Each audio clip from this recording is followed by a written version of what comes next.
ka hadalka shaqooyinka iyo markaasi ereyada la adeegsado. Ka hadalka shaqooyinka. Where do you work? Where do you work? halkee baad ka shaqaysaa? What do you do? What do you do? maxaad samaysaa? What do you do for a living? What do you do for a living? nolol ahaan maxaad u samaysaa? maxaad ku nooshahay? markaad ka jawaab celinaysid waxaad oran kartaa I work at. waxaan ka shaqeeyaa meel hiblaayo. I am a or I am an depending on area isticmaalaysid. I am a nurse, I am a doctor, or I am an accountant, I am an attorney. waxaan ahay dhakhtar ama kalkaaliso ama attorney oo lawyer ah ama xisaabiye accountant whatever profession kaad ay tahay ayaad meesha gelinaysaa. I am unemployed. I am unemployed. shaqo la'aan ayaan ahay.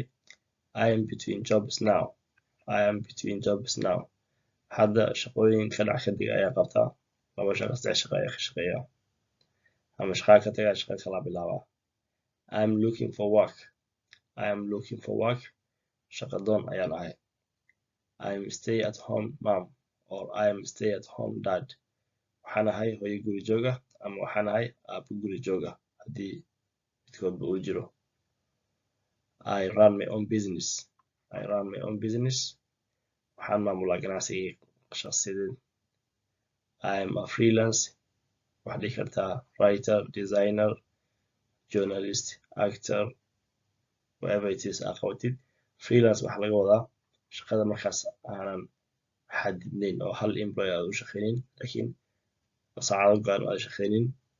inta badan writerska iyo designerka waxyaabahaas ayaa qabtaan. marka shaqo waxaa waaye oo maaragtay flexibility leh. I am retired. I am retired. waxaan ahay howlgab. waa mahadsantihiin.